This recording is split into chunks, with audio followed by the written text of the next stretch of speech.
Hi there, I'm Lena Anani, and you're listening to She Wrote a Book, where I interview amazing women from all over the world who also happen to be published authors. I created this show to educate, entertain, and inspire you to be the voice you want to hear in the world. Did you know this episode comes with a free gift? It's a webinar for aspiring authors who want to learn my insider secrets on writing and publishing books. You can access this free training instantly at SheWroteABook.com/bonus.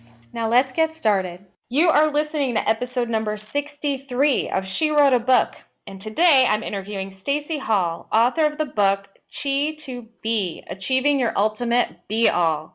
Many people want to be successful and reach a higher level of achievement, but they just don't know how to begin. This book contains innovative, very direct, and easy to understand inspirations for business or just daily living. She saves the lives of people who are stressed to the snapping point by providing coaching, products, and tools to help you live your life more fully, feel in control more completely, improve your relationships more deeply, and experience more joy. Again, her book is called Chi to Be, Achieving Your Ultimate Be-All. You can find the link to purchase her book in our show notes for this episode at SheWroteABook.com/63. Stacey, it's such a pleasure to have you as a guest today. And my first question for you is this. What inspired you to write and publish this book? Well, to be perfectly honest, it was a agreement I was keeping with God to be completely straightforward about it. I had been in bed for 2 years and 3 months with just a physical and emotional and mental breakdown. And I didn't need to be in a psychiatric hospital. I almost make it seem like that. But it was pretty intense for 2 years and 3 months. And it happened after a series of 3 major disappointments in 2004. And by March of 2007, I was pretty well sick of it, having consulted physicians and chiropractors and homeopathic doctors and naturopaths, and never really been able to move forward with my wellness. And so one day I got really angry at God, and I just said, listen, I'm a good person. I don't know why this is happening to me. I don't understand how to help myself get better. The body's supposed to be able to heal itself. Why isn't mine? And after I finished yelling and wailing and whining and crying, everything got kind of quiet.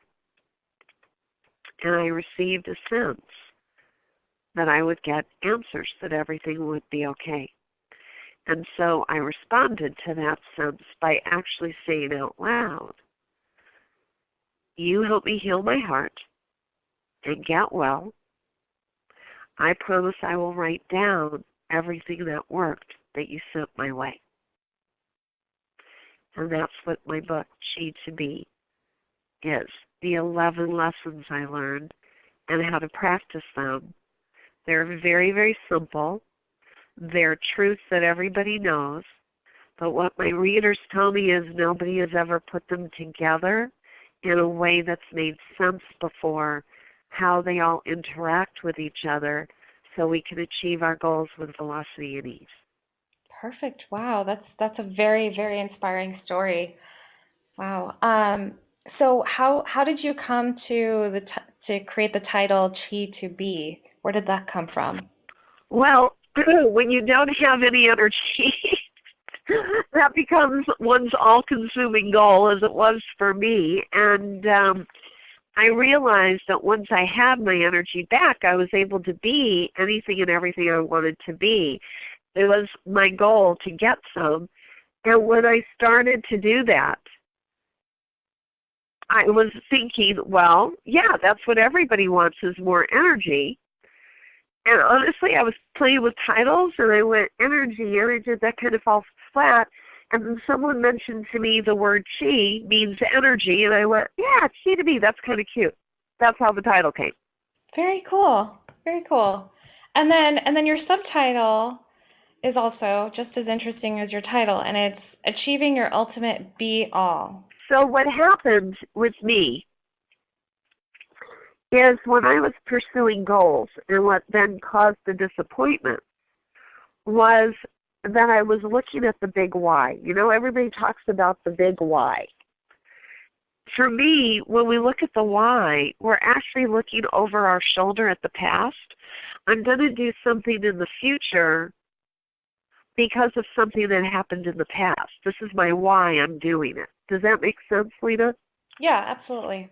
Okay, well, I don't like the big why because it keeps us looking backwards. I wanted a metaphor that would help people stay looking forward. And you know the metaphor is let's keep our eye on the ball.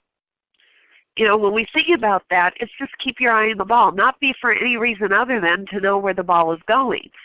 And I realized that a nice shorthand for our be-all, end-all goal is actually ball. So I just kind of turned it into something fun. It's a be-all, so keep your eye on your be-all, end-all goal. Yeah. So it's like keeping an eye on your chi ball. Yeah, keeping your eye on your chi ball, on your energy. Yeah, that's really clever. I like that a lot. See, like I'm kind of a word nerd, so I do love play on words, and I love puns, and I love people like who can create some, you know, cool new words or you know, like the way you did with your title. I think that's really cool. I appreciate that very much. Yeah, you're so welcome. Let me ask this: what's your most popular chapter in the book? When the readers get back to you and they're like, "Oh my God, this one just blew my mind." Which one? Well, okay, so you know they're all like my babies, every chapter because they work together. I'm going to tell you though the one that most people enjoy, and I can also tell you the one that most people resist. How about that?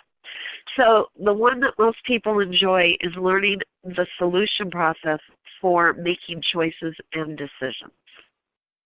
Because it's about as simple as it can be, and it eliminates that whole process of having to ask other people what we should do, right? I believe that everybody already knows what they want to do when it's time to make a decision. But they go back and forth, but I should do this, or I should do that. And then they get themselves all caught up into confusion, and then they go and ask somebody else, what do you think I should do? Right? We've all done it. The solution process eliminates all of that. It's 5 questions, and there are 5 questions you ask yourself, and they're all based on whether we're choosing from love or fear. So the first question is, coming from fear, why would I choose to not do whatever I'm considering? The second question is, coming from love, why would I choose to not do whatever I'm considering? The third question is, coming from fear, why would I choose to do it? The fourth question is, coming from love, why would I choose to do it? And then the fifth question gets us to the answer, and that is, as I was answering the question, which answer filled me with the most powerful energy, the strongest energy? Whatever that is, that's the answer. And having gone through those 4 questions, we've eliminated all the shoulds. We've looked at them, we've explored them, but when all is said and done, we finally get to the most powerful answer, and we feel strong enough to act on it. It's a little bit like internal kinesiology, Lena. Okay, great. So, you know, for the benefit of the listener, what does internal kinesiology mean? Well, kinesiology, for those who aren't familiar, I think everybody's heard of muscle testing or pendulum using, where we get the energy and it shows us where we're strong and where we're weak. That's what I mean by internal kinesiology. We always know. We always have that gut feeling. We don't always connect our gut with our mind. And so this is a process for the mind to have its say along with the gut, and then to move forward powerfully. Beautiful. Stacey, what do you love most about being an author? It's very funny because as a kid, I used to write books and plays for myself all the time. And I would say that I enjoyed the process of hearing what I have to say to myself. I used to love to just sit in for hours and write, and my mother would literally lock me out of the house and make me go play with my friends for a bit of time every day to get some sun. And I would say that it's that same feeling that I enjoy about being an author. It's not about necessarily being famous. It's about the process of writing and connecting to my higher spirit and letting, let's just say, consciousness flow into me. I think it's my form of meditation. That's what I love the most about authoring anything, a blog or a book or anything. Perfect. Perfect.